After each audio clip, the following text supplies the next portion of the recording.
परोपकारी समस्त चारित्रात्माओं को वंदन। श्री कर्नाटक जैन स्वाध्याय संघ बैंगलोर के तत्वावधान में आयोजित मोक्ष मार्ग की तत्वार्थ सूत्र संबंधित इस कक्षा में मैं शांतिलाल बोहरा आप सभी का हार्दिक स्वागत एवं अभिनंदन करता हूं। आज हमारी तत्वार्थ सूत्र से संबंधित ये 100वीं कक्षा है। परम संतोष की बात है कि आप लोग सभी इतने लंबे समय से पूर्ण सहयोग के साथ कक्षा में जुड़े हुए हैं। 7 अध्याय हमने पूर्ण किए। आज हम 8वें अध्याय के चौथे, 5वें और 6ठे सूत्र के द्वारा कर्म बंध के स्वरूप को जानने का प्रयास करें। कर्म बंध मुख्य रूप से किस किस प्रकार का होता है, इसकी चर्चा हम आज करने जाएंगे, जिसके अंतर्गत प्रकृति बंध, स्थिति बंध, अनुभाव बंध और प्रदेश बंध, इन 4 मुख्य भेदों की चर्चा के साथ साथ हमारे गुरु भगवंतों ने, ऋषि मुनियों ने अनेक अपेक्षाओं से जो कर्म बंधन के स्वरूप को समझाया है, कर्म की व्याख्या की, उनका भी हम थोड़ा परिचय करने का प्रयास करेंगे। तो सबसे पहले हम मूल सूत्रों का उच्चारण करते हुए आज की कक्षा के अनुरूप चौथा, 5वां और 6ठा सूत्र पूर्ण मंगल भावना के साथ उच्चारण करेंगे। प्रकृति स्थित्यनुभाव प्रदेशास्तद विधयः, प्रकृति स्थित्यनुभाव प्रदेशास्तद विधयः, चौथा सूत्र। फिर उसके बाद 5वां सूत्र। आद्यो ज्ञान दर्शनावरण वेदनीय मोहनीयायुष्क नाम गोत्रांतरायः, आद्यो ज्ञान दर्शनावरण वेदनीय मोहनीयायुष्क नाम गोत्रांतरायः। और 8वें अध्याय का 6ठा सूत्र। पंच नव द्व्यष्टाविंशति चतुर द्विचत्वारिंशद द्विपंच भेदा यथाक्रमम्। पंच नव द्व्यष्टाविंशति चतुर द्विचत्राविंशद चतुर द्विचत्वारिंशद द्विपंच भेदा यथाक्रमम्। इन सूत्रों की आज हम चर्चा करेंगे। सबसे पहले चौथे सूत्र के अंतर्गत, जहां बंध के 4 विभाग बताए गए हैं: प्रकृति बंध, स्थिति बंध, अनुभाव बंध, प्रदेश बंध। तीसरे सूत्र के अंतर्गत हमने देखा था, तीसरे सूत्र में कहा गया सबंध, अर्थात कषाय एवं योग के निमित्त से कर्म योग्य पुद्गलों का जीव के द्वारा जो ग्रहण किया जाता है और लेश्या के संयोग से वे कर्म आत्मा पर चिपकते हैं। आत्मा पर चिपकने का अर्थ यह है कि आत्मा पर अनादिकाल से कर्म लगे हुए हैं।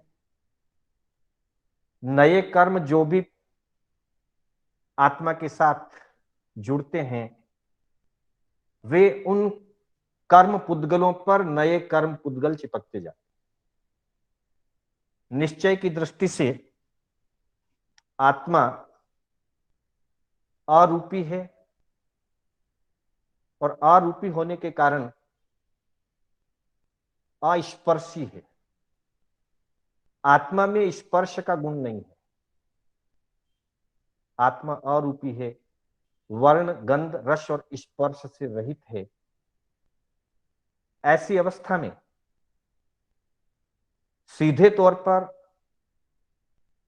अरूपी द्रव्य पर, आत्म द्रव्य पर रूपी कर्म पुद्गलों का बंधन सहज ही नहीं होता है। परंतु जो अनादि बंधन है, अनादिकाल से आत्मा के साथ कर्म पुद्गल चिपके हुए ही थे। किसी भी जीव के पास भूतकाल में ऐसा कोई समय नहीं रहा कि जब उस जीवात्मा पर कर्मों का बंधन नहीं था। ऐसा कोई समय किसी भी जीव के साथ नहीं था। अनादिकाल से स्वाभाविक तौर से आत्मा कर्मों से बंधी हुई थी। वैसे कर्मों का बंधन विभाव दशा है, परंतु व्यवहार की दृष्टि से यह कहा जाएगा कि स्वाभाविक रूप से ही आत्मा कर्मों से अनादिकाल से बंधी हुई थी। बंधे हुए कर्मों का जब उदय होता है तो उस उदय भाव के कारण जीव फिर राग द्वेष आदि करता रहता है और उस राग द्वेष के निमित्त से, उस कषाय की प्रवृत्ति के निमित्त से नवीन कर्मों का आश्रम होकर के बंद होता है। इसी दृष्टि से जो परिणाम कर्म के उदय के कारण रागादि परिणाम जीव में जो उत्पन्न होते हैं उन्हें भाव कर्म कहा गया है। और उन भाव कर्मों की परिणति से नए कर्म पुद्गलों को जो ग्रहण करके बांधा जाता है,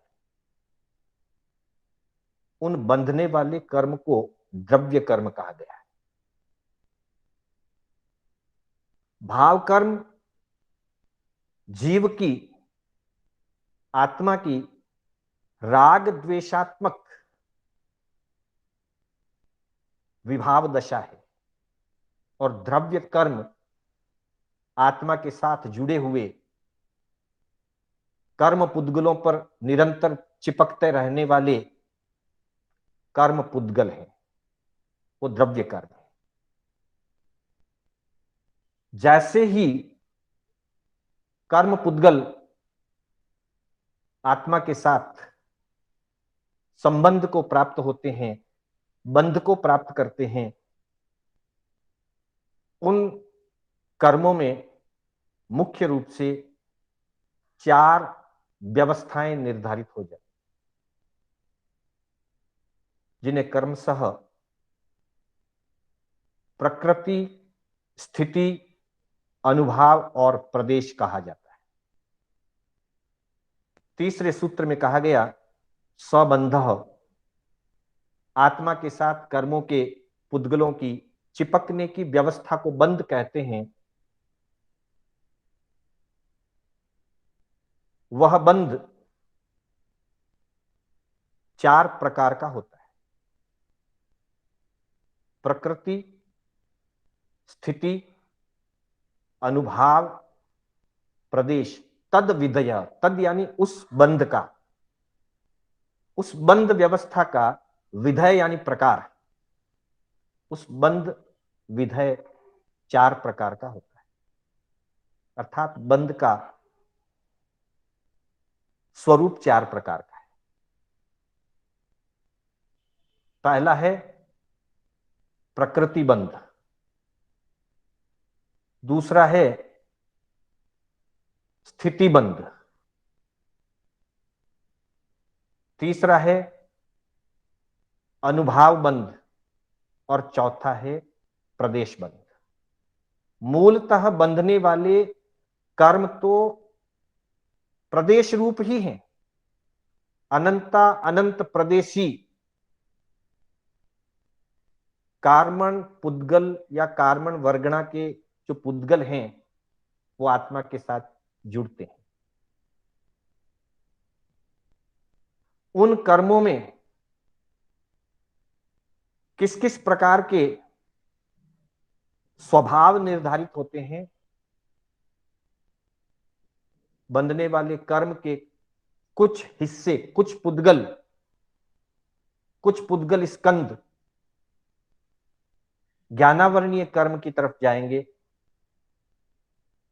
कुछ स्कंद में दर्शनावरणीय कर्म का स्वभाव बनेगा, किन्हीं पुद्गल स्कंधों में वेदनीय, मोहनीय, आयु, नाम, गोत्र, अंतराय आदि विभिन्न मूल और उसके उत्तर प्रकृतियों का स्वरूप निर्धारित होगा, स्वभाव निर्धारित होगा। उसे प्रकृति बंध कहते हैं। बंधने वाले कर्म पुद्गलों में अलग अलग कर्म स्वभाव का निर्धारण प्रकृति बंध कहलाता है। बंधे हुए कर्म पुद्गल जीव के साथ कम से कम और अधिक से अधिक जघन्य, उत्कृष्ट कितने काल तक जुड़े हुए रहेंगे,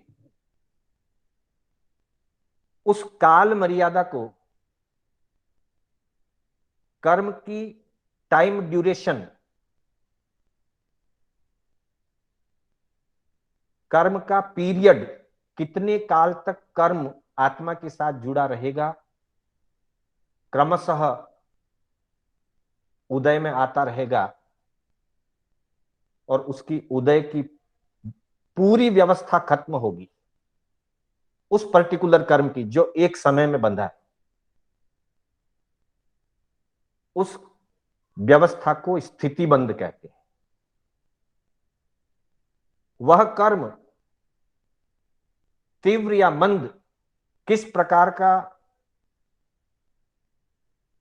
अनुभव करवाएगा, अपना प्रभाव हल्का देगा, बहुत हल्का देगा, भारी, तीव्र, अति तीव्र, मंद या तीव्र, अनेक प्रकार के मंद और अनेक प्रकार के तीव्र परिणाम उस कर्म में बन जाएंगे और उस प्रकार का वो अपना फल जीव को अनुभव कराएगा। तो वह तीव्र मंद रस आदि की व्यवस्था का निर्धारण होना, उसका नाम अनुभाव बंध है। और बंधे हुए कर्म प्रदेश, कर्म पुद्गल, जिनका विभाजन अलग अलग कर्म प्रकृतियों के रूप में हो जाएगा और उनसे कर्मों की एक विशेष व्यवस्था निर्धारित हो जाएगी, जिसे आगम की भाषा में निषेक रचना कहते हैं। एक एक निषेक यानी कि एक एक पंक्ति, अपनी व्यवहार भाषा में कह सकते हैं एक पंक्तिबद्ध, उतने उतने स्कंद, उतने उतने निषेक निकलते जाते हैं, प्रति समय एक एक निषेक निकलता जाता है। उस व्यवस्था को भी प्रदेश बंध कहा जाता है। इस तरह से समवायांग सूत्र में भी यह बताया गया है। चौविहे बंधे पनत्ते तंजहा, पगई बंधे, ठीई बंधे, अणुभाव बंधे, पएस बंधे। प्रकृति का निर्धारण होना, स्थिति का नियत हो जाना, निर्धारित हो जाना, रस की तीव्रता या मंदता का निर्धारण हो जाना और प्रदेशों की व्यवस्था निषेक रचना के रूप में निर्धारित हो जाना। अमुक अमुक प्रकृतियों के लिए अमुक अमुक प्रदेश, निषेक रचना आदि का निर्माण हो जाना, उसको प्रदेश बंध कहते हैं। आगमों में इसको लड्डू के उदाहरण के माध्यम से समझाया गया है। हमने आपने अनेक बार इसको समझा कि जैसे लड्डू छोटा भी हो सकता है, बड़ा भी हो सकता है, तो वो कितनी मटेरियल की व्यवस्था है, वो एक तरह से प्रदेश बंद है। उस लड्डू में स्वभाव किस प्रकार का है, वो हमारे शरीर में शक्ति प्रदान करता है या कफ की विकृति को नष्ट करता है, वात की विकृति को नष्ट करता है, जैसा उसका गुणधर्म है वो प्रकृति है। कोई लड्डू 2 4 5 7 दिन ही ताजा रहते हैं, खराब हो जाते हैं। कोई लड्डू महीने भर भी ठीक रह सकते हैं, 2 महीने भी टिक सकते हैं। ये उसकी स्थिति बंद है। वैसे ही कर्मों की स्थिति बंद है। कोई कर्म अंतर मुहूर्त में अपना फल देकर के निकल जाता है, और यदि ईर्यापथिक कर्म बनता है तो उसमें तो स्थिति का कोई महत्व ही नहीं है, एक समय में भी अपना फल देकर के वापस अगले समय में निकल जाता है। और जो कषाय युक्त स्थिति में कर्मों का बंद होता है, सांप्रदायिक कर्म बंद, वो जगन्य से अंतर मुहूर्त में अपना फल देकर के खत्म हो जाते हैं, और अधिक से अधिक चित्तर कोड़ा कोड़ी सागरोपम तक भी मिथ्यात्व मोहनीय कर्म की उत्कृष्ट स्थिति की अपेक्षा से चित्तर कोड़ा कोड़ी सागरोपम तक एक समय में बंधा हुआ कर्म चित्तर कोड़ा कोड़ी सागरोपम तक अपना परिणाम दिखा सकता है। इस तरह से कर्मों में यह व्यवस्था निर्धारित होता है होना, ये अपने आप आत्मा की परिणामों की स्थिति से, कषायों की स्थिति से, लेस्या के प्रभाव से और जीव द्वारा किए जा रहे कार्य यानी कि योग, कषाय और लेस्या, इनके निमित्त से कर्म बंध के अंतर्गत लेस्या को अलग से नहीं गिना है, कषाय को गिना है, योग को गिना है। लेस्याएं कषाय के अंतर्गत है। जहां कषाय है वहां लेस्या नियम रूप से है। कषाय नहीं रहते उसके बाद भी 11वें 12वें 13वें गुणस्थान में शुक्ल और परम शुक्ल लेस्या होती है, परंतु जहां कषाय होते हैं वहां पर तो शुभ अशुभ 6 प्रकार की लेस्याएं पाई जाती है। कषाय के सद्भाव में अर्थात कषाय की उदय दशा रहते हुए जीव की लेस्याएं 6 प्रकार की होती है। कृष्ण भी हो सकती है, नील, कापोत, पद्म, शुक्ल, सभी प्रकार की 6 प्रकार की लेस्याएं भी हो सकती है। तो जैसी लेस्या और कषाय है उसके अनुसार स्थिति का बंद होता है, और रस की तीव्रता मंदता, कषायों की तीव्रता मंदता और लेस्याओं की शुभता अशुभता पर निर्भर करता है। मुख्य रूप से स्थिति कषाय के द्वारा निर्धारित होती है, रस कषाय के साथ लेस्या के संयोग से निर्धारित होता है, और प्रकृति बंध और प्रदेश बंध मुख्य रूप से योग के द्वारा निर्धारित होता है। इस तरह से ये 4 बंध के भेद कहे गए हैं। आगे चलकर अलग अलग अपेक्षाओं से बंध के विभिन्न स्वरूपों की चर्चा भी हमारे आगमों में, ग्रंथों में विभिन्न प्रकार से हुई है। एक चार्ट के माध्यम से संक्षिप्त रूप से इसके बारे में हम जानने का प्रयास करेंगे। कर्म की विभिन्न दशाएं या अवस्थाएं, जिसमें पहला बंध के अंतर्गत एक अपेक्षा से प्रकृति बंध, प्रदेश बंध, स्थिति बंध और अनुभाव बंध जो कषाय और योग के निमित्त से होते हैं, जिसकी अभी हमने चर्चा की सूत्र के आधार से। दूसरा कहा गया है स्पष्ट, बद्ध, स्पष्ट और निदत्त। कुछ कर्म आत्मा में आते हैं, आत्मा में आने को बद्ध कहा गया।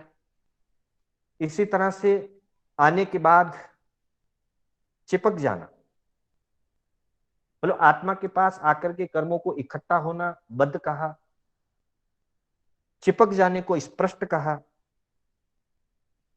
और आत्मा के साथ आत्म प्रदेश और कर्म पुद्गलों का दूध और पानी की तरह मिल जाना, एक मेक हो जाना, दोनों मिलकर एक नहीं हो सकते हैं, लेकिन एक में एक हो जाते हैं, एक जैसे हो जाते हैं। उसको बद्ध स्पष्ट कहा। और अत्यंत गाढ़ दृष्टि से, प्रगाढ़ता से संबंध हो जाना, उसको निद्दत कहा। किसी अपेक्षा से स्पष्ट, बद्ध, निद्दत और निकाचित, ये चार भी भेद किए गए हैं कि आना और जस्ट आत्मा के पास स्पर्श हो जाना स्पष्ट है, हल्के रूप में बंधना बद्ध है, भारी रूप में बंधना निद्दत है, और तीव्रतम रूप में बंध जाना कि जिनको भोगना ही पड़े, बिना भोगे जो निकल ही न सके, निकाचित है। अलग अलग अपेक्षाओं से उन कर्म की अवस्थाओं का परिचय बंध के अंतर्गत दिया गया। दूसरा भेद बताया सत्ता। कर्म स्थिति जो है, स्थिति बंध, वही सत्ता का एक रूप है। जो भी कर्म बंधता है उसकी जगन्य सत्ता भी हो सकती है, जगन्य अंतर्मुहूर्त जितना काल ठहरे। मध्यम सत्ता भी हो सकती है, कुछ अधिक ठहरे, पर अंतर्मुहूर्त से अधिक और उत्कर्ष स्थिति से कम की जो सत्ता होगी वो मध्यम सत्ता कहलाती है। और उत्कृष्ट सत्ता अर्थात जिस कर्म की जितनी उत्कर्ष स्थिति बताई गई है उतनी स्थिति का बंद हो जाना, वो उत्कृष्ट सत्ता है। तो इस तरह से सत्ता निर्धारित होती है कर्म की।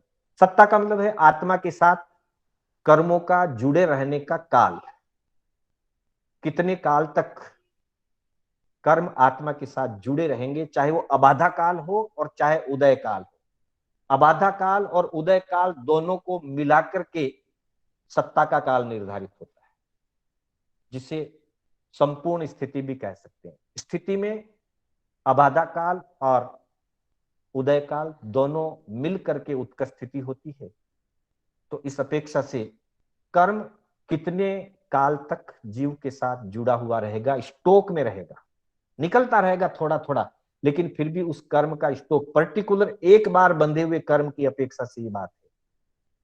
समुचे रूप से तो अनंत काल तक कर्म जीव के साथ लगे हुए रहते हैं, अनादिकाल से लगे हुए हैं, और जब तक जीव आठों कर्मों का क्षय करके मोक्ष नहीं जाए वहां तक लगे हुए ही रहते हैं। तो ये सत्ता की बात हुई।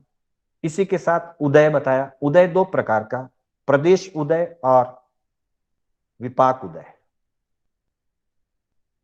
प्रदेश उदय अर्थात कई बार बंधे हुए कर्म अपना प्रभाव दिखाए बिना ही निकल जाते। कर्म उदय में आते हैं, अपना प्रभाव जीव को अनुभव नहीं कराते हैं और निकल जाते हैं। अनेक कारणों से और अनेक अपेक्षाओं से ऐसा होता रहता है। सारे के सारे कर्मों का हम विपाक रूप से अनुभव नहीं करते। विशेष करके जो निकाचित कर्म होते हैं उनका तो विपाक रूप से अनुभव होता ही है। बाकी के कर्मों में सभी कर्मों का विपाक रूप से या रसोदय के रूप से अनुभव नहीं होता है। कुछ कर्मों का उदय रसोदय रूप से होता है और कुछ कर्मों का उदय मात्र प्रदेश उदय, जैसे कर्म के पुद्गल निकलते रहते हैं पर वो अपना प्रभाव नहीं दिखाते, उन्हें प्रदेश उदय कहा जाता है। इसके अतिरिक्त विपाक उदय के कुछ व्यवहारिक हेतु भी बताए गए हैं। विपाक उदय में द्रव्य, क्षेत्र, काल, भाव, भव और हेतु ये निमित्त बनते हैं। इनके निमित्त बनने से विपाक उदय विशेष रूप से प्रकट होता है। जैसे उदाहरण के लिए बताया, किसी को डायबिटिक की बीमारी है और फिर वो मिठाई अधिक खाता है तो उसका विपाक उदय विशेष रूप से होगा। उसकी असाता बढ़ जाएगी। सर्दी लगी हुई है और फ्रिज का पानी पीता है तो विपाक बढ़ जाएगा। असाता बढ़ जाएगी। कुछ क्षेत्र विपाक होते हैं। व्यक्ति शांतिपूर्वक छाया में बैठा है, उसे उष्णता उतनी नहीं सता रही, पर वो धूप में जाकर के खड़ा हो जाए तो उसे असाता ज्यादा सताएगी। इस विपाक के लिए वो क्षेत्र, उष्णता वाला क्षेत्र उसके लिए एक कारण बन गया। इसी तरह से काल विपाक, सर्दी आदि की ऋतु में जिनको अस्थमा आदि की बीमारी होती है वो ज्यादा सताती है। तो किसी अपेक्षाओं से काल का जो परिवर्तन है वो भी उनको प्रभावित करता है विपाक के अंतर्गत। फिर कहा भाव विपाक, जीव में जो क्रोध, मान, माया, लोभ आदि बंधे हुए हैं, उनका उदय कुछ पूर्व की बात याद आने पर, अभी वर्तमान में कोई निमित्त नहीं था पर पूर्व की घटना आदि याद आ गई, और अथवा भविष्य की कोई आशंका आदि खड़ी हो गई, तो भूत भविष्य के निमित्त से जीव के कोई ऐसे परिणाम बने, ऐसे भाव बने, उनके कारण से भी कर्मों का विपाक प्रभावित होता है। अभी क्रोध नहीं आ रहा था, प्रदेश उदय चल रहा था, कषाय तो है, उदय चल रहा है, लेकिन अचानक मुझे कोई पूर्व घटना आ गई या भविष्य की कोई आशंका पैदा हो गई, उसके कारण से मेरा क्रोध, मान, माया, लोभ बढ़ सकता है। फिर कहा भव विपाक, नरक या तिर्यंच आदि में जाने से भव की अपेक्षा से वहां विशेष विपाक होता है कर्मों का, और देवगति में जाने से दिव्य भोगों का विशेष विपाक होता है। तो भव भी उसमें किसी अपेक्षा से निमित्त बनता है। और हेतु विपाक, बाह्य निमित्त भी कारण बनते हैं। किसी ने गाली दे दी, किसी ने अपमान भरे शब्द सुना दिए, और शांत बैठे हुए व्यक्ति को क्रोध आ गया। क्रोध उसके अपने बंधे हुए कषाय के कारण ही आया है, लेकिन ये बाह्य हेतु एक निमित्त का कारण बन गया। तो ऐसे अनेक प्रकार के हेतु बनते हैं जिन हेतुओं से विपाक उदय विशेष रूप से प्रकट होता है। मुख्य रूप से यहां द्रव्य, क्षेत्र, काल, भाव, भव और हेतु, हेतु यानी बाह्य निमित्त, इन 6 प्रकार के कारणों को विपाक उदय के लिए हेतु रूप माना है। उसके बाद में कहा उदीर्णा, जिस कर्म के उदय आने की जो निर्धारित समय व्यवस्थित बना हुआ है, जीव अपने विशेष पुरुषार्थ से अर्थात साधना पक्ष से उन कर्मों के समय से पहले ही आगे लाकर के निर्जरा कर देता है, उन कर्मों को निर्जरित कर देता है। उस व्यवस्था को उदीर्णा कहा गया है। इसी तरह से उद्वर्तना और अपवर्तना भी बताया गया है।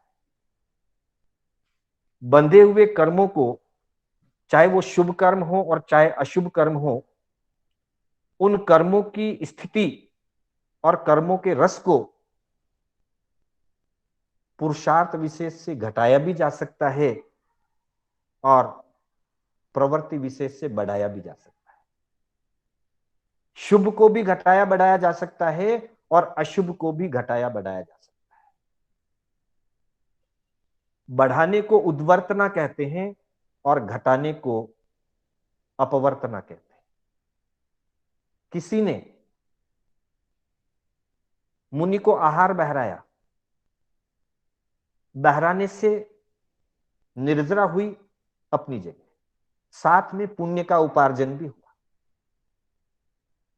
बाद में व्यक्ति अगर पश्चाताप करता है, इतनी अच्छी वस्तु मैंने क्यों दे दी, मुझे नहीं देनी चाहिए थी, तो पुण्य का रस और पुण्य की स्थिति घट जाएगी अपवर्तना हो जाएगा, शुभ घट जाएगा। और यदि हर्ष मनाता है, अहोभाग्य मानता है, आज मेरा सौभाग्य हुआ कि मुझे ज्ञानी गुरु भगवंतों को आहार बहराने का लाभ मिला, मेरा जीवन सफल हो गया, घर में जो द्रव्य रखा हुआ था वो द्रव्य सार्थक हो गया आज। ऐसा परिणाम आने पर बंधे हुए कर्म के रस और स्थिति को बढ़ा लिया जाएगा, शुभ बढ़ जाएगा। शुभ घट भी सकता है, शुभ बढ़ भी सकता है। इसी तरह से पाप कर्म में भी किसी को थप्पड़ मार दी, बाद में पश्चाताप किया, थप्पड़ मारते समय जो कर्म बंधे, पश्चाताप करने से उन कर्मों की स्थिति और रस घट जाएगा। आवेश में थप्पड़ मार दिया, गलती हो गई, लेकिन पश्चाताप किया, क्षमा याचना की, अपवर्तना हो जाए। थप्पड़ मारने के बाद अहंकार जताया, नहीं मैंने बहुत ठीक किया, ऐसे व्यक्ति के साथ ऐसा ही होना चाहिए, और दो चार लगानी चाहिए। थप्पड़ एक मारी, व्यक्ति तो चला गया है, थप्पड़ खा के चला गया वो, पर मैं बैठा बैठा अभी भी उसके परिणामों को बढ़ा रहा हूं। बहुत अच्छा किया, अहंकार बढ़ा रहा हूं, द्वेष बढ़ा रहा हूं, सूक्ष्म दृष्टि से ही सही रौद्र ध्यान और रौद्र परिणाम को बढ़ा रहा हूं। बंधे हुए कर्मों की स्थिति और रस बढ़ जाएगा, पाप का उद्वर्तन हो जाएगा। उद्वर्तन भी हो सकता है, अपवर्तन भी हो सकता है। 7वें नंबर पे कहा संक्रमण। कर्मों की उत्तर प्रकृतियों में एक दूसरे में संक्रमण भी हो सकता है। उच्च गोत्र बांधा हुआ है, खराब काम करके, अहंकार मद आदि करके उच्च गोत्र को नीच गोत्र में बदला जाएगा, नीच में संक्रमण हो जाएगा। नीच गोत्र बंधा हुआ है, नीच कुल में जन्म लिया है, कार्य अच्छे करने लग गया, मुनि जीवन को स्वीकार कर लिया, साधु बन गया, जितना भी शेष बचा हुआ नीच गोत्र था, मुनि दीक्षा ग्रहण करते ही उसी क्षण उच्च गोत्र में संक्रमित हो जाएगा। वैसे ही साता असाता में संक्रमित हो जाती है, असाता साता में संक्रमित हो जाती है। अपने अपने कर्मों की प्रकृतियों में, ऐसा नहीं कि ज्ञानावरणी की प्रकृति दर्शनावरणी में हो जाए, ऐसा नहीं होता। दर्शन मोहनीय का चारित्र मोहनीय में नहीं होता, लेकिन चारित्र मोहनीय में संक्रमण हो सकता है। क्रोध का मान में, मान का माया में हो सकता है।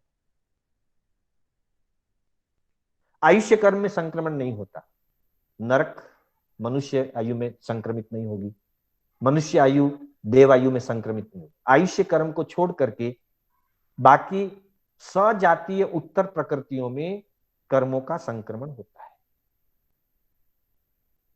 जैसे हम देखते हैं अनाथी मुनि के चक्षु वेदना, भयंकर चक्षु वेदना थी, सारे उपाय किए, ठीक नहीं हुआ। आज परिणाम किए कि अगर ठीक हो जाता हूं तो मैं दीक्षा ले लूंगा, संसार के समस्त जीवों को साता पहुंचाने का, अभय दान देने का कदम बढ़ा दूंगा। जैसे ये परिणाम दृढ़ हुए, संकल्प दृढ़ हुआ, ये सिर्फ मुंह से बोलने से नहीं हुआ, अंतर की भावना जग गई। दुख को अनुभव करते करते, पीड़ा को अनुभव करते करते आत्म जागृति आई कि मैं कितने जीवों को पीड़ा पहुंचाता हूं, मुझे पीड़ा हो रही, मैं साता को प्राप्त करूं, मैं संसार के समस्त जीवों को साता पहुंचाऊंगा। ज्ञानी जन फरमाते हैं कि अनाथी मुनि के उस प्रसंग में असाता वेदनीय कर्म का साता वेदनीय में संक्रमण हो गया, प्रकृति संक्रमित हो गई। और इतने लंबे काल से जिनको वेदना सता रही थी, एक क्षण का भी जिनको आराम नहीं मिल रहा था, आज सहज निद्रा आ गई, अर्थात असाता साता में संक्रमित हो गई। संक्रमण होता है। उपशम, मोहनीय कर्म की प्रकृतियों को उपशांत किया जा सकता है। अंतर मुहूर्त के लिए उपशांत होती है, उससे ज्यादा नहीं। लेकिन जीव जब अपना पुरुषार्थ बढ़ाता है, उपशम श्रेणी चढ़ता है या उपशम संकेत प्राप्त करता है, तो वैसी दशा में मोहनीय कर्म की विभिन्न प्रकृतियों को उपशमित किया जाता है। अंतर मुहूर्त काल के लिए वो कर्म प्रकृति किसी भी रूप में न प्रदेश उदय होगा और न रस उदय होगा। वो प्रकृति रुक जाएगी, कुछ काल के पोस्टपोन हो जाएगी, जिसको आज की भाषा में कहें। जैसे कोई व्यक्ति हमसे कर्ज मांग रहा है, हमने कर्ज ले रखा है, उसने वसूली करने के लिए वो आया, हमने उससे हाथ जोड़ करके अनुनय करके कि भाई अभी अनुकूलता नहीं है, मुझे कुछ समय का टाइम दे दीजिए, मोहलत दे दीजिए कुछ समय की। और व्यक्ति हम पर विश्वास करके कुछ समय के लिए मोहलत दे देता है, ठीक है 3 महीना टाइम देता हूं। अब 3 महीने में वो कर्ज तो हमारे ऊपर है और वो मांगने वाला ही है, लेकिन उन 3 महीने तक वो हमारे से तकाजा नहीं करेगा, न हमें फोन करेगा, न हमें कुछ बात करेगा उस विषय में, न हमारे घर आएगा उस विषय में पैसा मांगने के लिए। उसने 3 महीने का टाइम दिया, एक प्रकार से समझने के लिए कि जैसे कर्जदार हमें सताता था, रोज आकर के मांगता था, बार बार फोन करता था, हमने विश्वास दिलाया अभी अनुकूलता नहीं है, 3 महीने का समय दो, 3 महीने के बाद मैं आपके घर पहुंचा दूंगा। वो 3 महीना अगर हमको समय दे देता है तो एक तरह से वो शांत होकर के बैठ गया, अब वो हमको डिमांड करने के लिए नहीं आएगा। पर 3 महीने होते ही फिर फोन आएगा। उपशम हुआ है, क्षय नहीं हुआ, मोहल्लत दिए, माफ नहीं किया। वैसे ही कर्म पुद्गल अंतर मुहूर्त के लिए मोहनीय कर्म मात्र में उपशम होता है। अंतर मुहूर्त के लिए एक भी प्रदेश उदय रस उदय कुछ नहीं होगा, पर अंतर मुहूर्त पूरा होते ही वापिस उदय शुरू हो जाएगा, इसे उपशम कहते हैं।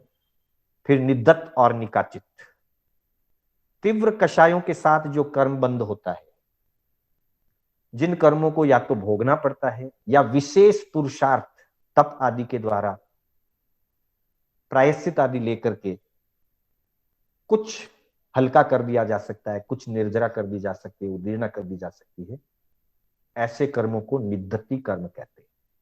और जो अति तीव्रतम परिणामों से, प्रगाढ़ कषाय की दशा से, बहुत अशुभ लेश्या की दशा से जो पाप कर्म बांधा जाता है, अथवा अत्यंत शुभ परिणामों से, शुक्ल लेश्या से शुभ परिणामों की भी तीव्रता होती है, उससे विशेष पुण्य कर्म अर्जित किया जाता है। हाँ, ये मत समझना कि निकाचित खाली पाप कर्म में ही होता है, पुण्य कर्म में भी निकाचित होता है। जैसे किसी जीव ने तीर्थंकर नाम कर्म का बंधन किया, वो निकाचित हो जाता है, वो पुण्य रूप है, उत्कृष्ट पुण्य रूप है, निकाचित हुआ, अब उसमें कोई परिवर्तन नहीं होगा, वो अपने समय पर आएगा, उसके अनुसार उसका फल मिलेगा, उसे निकाचित कहते हैं। जो कर्म अपने समय अनुसार उदय में आए ही और उसके अनुसार वो अपना फल दे ही, उसे निकाचित कहते हैं। निकाचित होने के बाद न उद्वर्तना होती है, न अपवर्तना होती है, न संक्रमण होता है, न उदीर्णा होती है। ये चारों ही चीजें उसमें नहीं हो सकती। उदय आएगा, रस उदय होगा, उसकी स्थिति रहती है, बंद होता है, उद्वर्तना नहीं होती, अपवर्तना नहीं होता, संक्रमण नहीं होता और उदीर्णा नहीं होती। जिस रूप में निकाचित हो गया उसी रूप में उसको भोगना, उसे निकाचित कर्म कहते हैं। पर इसमें यह जरूरी नहीं है कि जिस व्यक्ति के निमित्त से बंधा वही व्यक्ति आए, वैसी ही घटना हो, कभी वैसी भी हो सकती है, कभी दूसरे प्रकार की भी हो सकती है, लेकिन कर्म का फल न्यूनाधिक नहीं होगा। जैसा निर्धारित हो गया, जैसा निकाचित हो गया, वैसा कर्म फल उदय में आएगा। उदीर्णा करके नहीं निकाला जा सकता, संक्रमित नहीं किया जा सकता, घटाया नहीं जा सकता, बढ़ाया नहीं जा सकता, उदीर्णा नहीं की जा सकती। ऐसी अति तीव्र या तीव्रतम परिणाम दशा में जो कर्म बंध होता है उसे निकाचित कहते हैं। और अंतिम बताया अबाधा काल। कर्म बंधने के बाद आयुष्य कर्म को छोड़कर बाकी के शेष 7 कर्मों में बंद होने के बाद एक नियत काल तक वे अपना प्रभाव नहीं देते, बाधा नहीं पहुंचाते हैं, उसे अबाधा काल कहते हैं। अबाधा काल जगन्य अंतर्मुख से लेकर उत्कृष्ट 7,000 वर्ष तक का होता है। जितने क्रोड़ा क्रोड़ी सागरोपम का कर्म बंद होता है स्थिति के अनुरूप, एक क्रोड़ा क्रोड़ी सागरोपम के साथ 100 वर्ष का अबाधा काल निर्धारित है। जैसी स्थिति होगी वैसा अबाधा काल होगा। अगर एक क्रोड़ा क्रोड़ी सागरोपम से भी कम छोटी स्थिति का कर्म बंद होता है तो अबाधा काल अंतर्मूर्त का होता है। अंतर्मूर्त के बाद भी वो कर्म उदय में आना, उदयावलिका में आना शुरू, उदय शुरू हो। तो इस तरह से कर्म बंध की विभिन्न अवस्थाएं और व्यवस्थाएं अलग अलग संदर्भों से, अलग अलग ग्रंथों में, अलग अलग आगमों में विभिन्न जगह आई है। हमारे ऋषि मुनियों ने, ज्ञानियों ने उसको एक जगह एकत्रित करके हमें सहज में उपलब्ध करवा दी। हम उन ज्ञानी पुरुषों का उपकार मानते हुए इसको ग्रहण करेंगे, इससे समझने का प्रयास करेंगे। तो ये प्रकृति, स्थिति, अनुभाग और प्रदेश बंध की चर्चा हुई। अगले सूत्र में बताया गया है कि जो कर्म बंधते हैं प्रकृति बंध, क्योंकि पहला बंध प्रकृति बंध है और प्रकृति बंध के अंतर्गत मुख्य रूप से 8 प्रकृतियां बताई गई है। कर्म की मूल प्रकृतियां 8 बताई गई है और वो है आद्यो, ज्ञान, दर्शनावरण, वेदनी, आयुष्क। मतलब ज्ञानावरणी, दर्शनावरणी, वेदनीय, आयु, नाम, गोत्र और अंतराय, जो 8 कर्मों के मुख्य नाम हैं, इन्हें मूल प्रकृतियां कहा जाता है। मूल कहने का मतलब ये प्रमुख है, ये जड़ रूप है। इनसे जो शाखाएं प्रशाखाएं निकलेगी उनको उत्तर प्रकृतियां कहा जाता है। आद्यो, आद्यो यानी प्रारंभिक। 4 जो भेद बताए, प्रकृति, स्थिति, अनुभाग और प्रदेश, तो उसमें आदि का यानी कि प्रथम है प्रकृति बंध। आद्यो यानी कि आद्य ज्ञान, दर्शन, आवरण। ज्ञान गुण पर आवरण करने वाला ज्ञानावरणीय कर्म, दर्शन गुण पर आवरण करने वाला दर्शनावरणीय कर्म, शारीरिक रूप से शरीर में साता असाता का अनुभव करवाने वाला वेदनीय कर्म, जीव को एक भव विशेष में, एक शरीर विशेष में, एक गति विशेष में, 4 गति में से किसी भी एक गति विशेष में अमुक समय तक रोक करके रखने वाला आयुष्य कर्म। जीव अरूपी है, हमने प्रारंभ में चर्चा की थी। फिर भी जब वो शरीर धारण करता है, जब तक कर्म युक्त दशा है, शरीर धारण करता है, वहां तक उसके अनेक प्रकार की शरीर संबंधी अवस्थाओं का निर्धारण हो जाता है। शरीर संबंधी विभिन्न अवस्थाएं, रंग रूप आदि, गति आदि, जाति आदि, सहनन, संस्थान, विभिन्न व्यवस्थाएं, उनका निर्धारण करने वाला कर्म नाम कर्म। अथवा दूसरे शब्दों में कह दें, आत्मा के अरूपित्व गुण को विकृत करके रूपित्व रूप में शरीर धारण करवाने वाला कर्म नाम कर्म। आत्मा न हल्की होती है न भारी होती है। आत्मा तो अगुरु लघु होती है, क्योंकि अरूपी है और अरूपी वस्तुओं का भार नहीं होता। इसलिए वो ना छोटी है, ना बड़ी है, ना हल्की है, ना भारी है। फिर भी व्यावहारिक जीवन के अंतर्गत जब जीव का जन्म होता है तो कभी वो उच्च कुलीन दशा को प्राप्त करता है और उच्च कुलीन कार्य करता है, कभी वो नीच गोत्र में जन्म लेता है, नीच कार्य करता है, हल्के कार्य करता है, असभ्य कार्य करता है। इतना ही नहीं, कभी कभी उच्च गोत्र में जन्म लेने वाला भी जन्म से उच्च गोत्रीय है पर कर्मों से नीच गोत्रीय हो सकता है, नीच गोत्र का उदय आ जाएगा, उच्च गोत्र नीच गोत्र में संक्रमित हो सकता है। और कभी कभी हरिकेशी मुनि की तरह, जिन्होंने चांडाल कुल में जन्म लिया था पर संयोग पाकर के आत्म पुरुषार्थ करके मुनि धर्म को स्वीकार कर लिया, उच्च गोत्रीय बन गए। तो व्यवहार पक्ष में उच्च और नीच कुल की अपेक्षा से और निश्चय में आत्मा के अगुरु लघु गुण को विकृत करने वाला कर्म गोत्र कर्म। यहां विकृत का अर्थ विकारक रूप नहीं समझना, सामान्य रूप से मोहनीय कर्म ही विकारक होता है, विकार उत्पन्न करता है। यहां विकृत करने का मतलब है उसके स्वरूप को बिगाड़ देने वाला, जो अरूपित्व और अगुरु लघुत्व है वैसा स्वरूप ना रहने दे, इसलिए उसको विकृत करने वाला, उसको बिगाड़ देने वाला नाम कर्म गोत्र का। और इसी तरह से उपलब्धियों में बाधक बनने वाला कर्म, जिस कर्म के कारण से, जिस कर्म के उदय से जीव को होने वाली उपलब्धियों में दान, लाभ, भोग, उपभोग और वीर्य आदि जो उपलब्धियां कही गई है, लब्धियां कही गई, उन लब्धियों में जो विघ्न उत्पन्न करता है, उन लब्धियों को रोकता है, उसे अंतराय कर्म। इस तरह से पहला जो बंध है प्रकृति बंध, उस प्रकृति बंध का मूल प्रकृति के रूप में 8 भागों में विभाजन हुआ। ज्ञानावरणीय और दर्शनावरणीय, ये ज्ञान और दर्शन गुण को ढकने वाले, आवरक, आवरण डालने वाले कर्म है। मोहनीय कर्म जो है वो आत्मा के अंदर विकृति पैदा करने वाला कर्म है। हाँ, इसमें क्षमा करिए, मोहनीय शब्द लिखने से छूट गया है। ज्ञान दर्शनावर्ण वेदनीय मोहनीय आयुष्क, एक शब्द इसमें छूट गया है, बाद में मैं वापिस इसको ठीक करूंगा।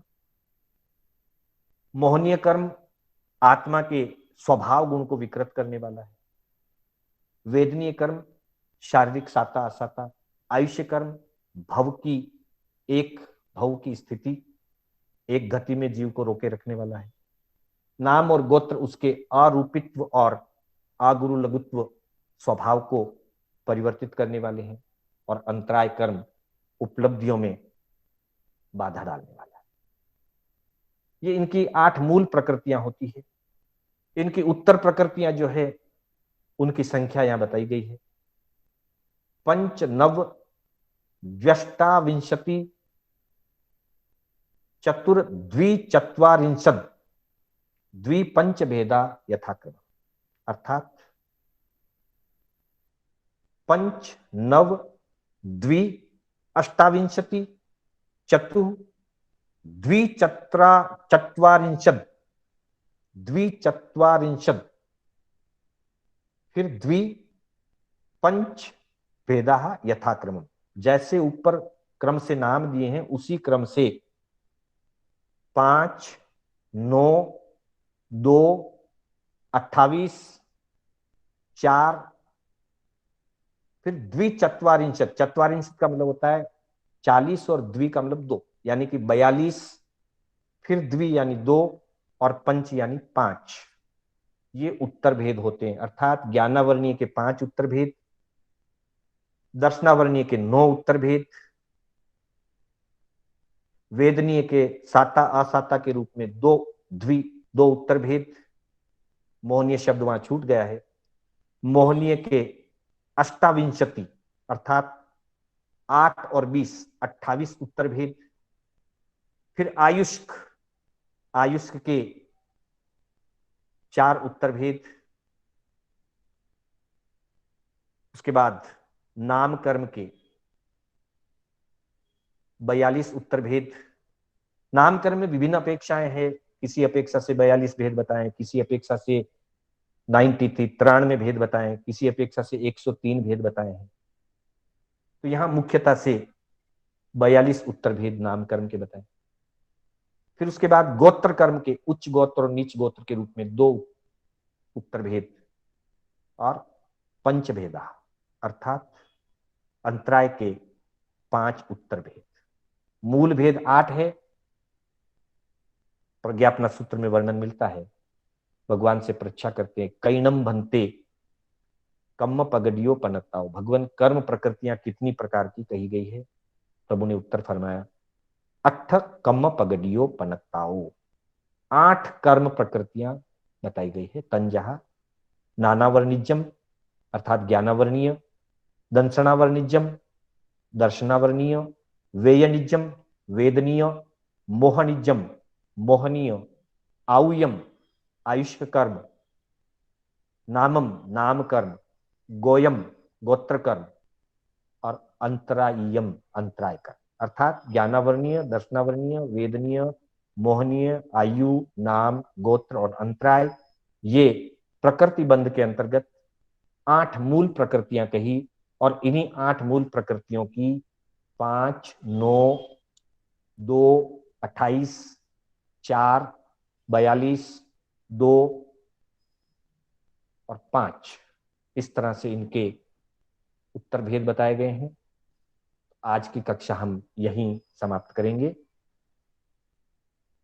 बंध का स्वरूप हमने समझने का प्रयास किया, उसके विभिन्न स्वरूपों को जानने का प्रयास किया और फिर प्रकृति बंध के अंतर्गत 8 मूल प्रकृतियां और उनके भेदों की संख्या की चर्चा में आज की शेष इन भेदों के नाम आदि का वर्णन हम कल की कक्षा में आगे रखेंगे। पुनः मैं शांतिलाल बोहरा आप सभी का हार्दिक आभार व्यक्त करता हूं और मेरे उच्चारण में कोई स्खलना हुई है या जिनाज्ञा विपरीत कोई कथन हुआ है तो उसके लिए संघ साक्षी से और आप सभी की साक्षी से हार्दिक क्षमा याचना मिच्छामि दुक्कडम। जय जिनेन्द्र। मंगल पाठ।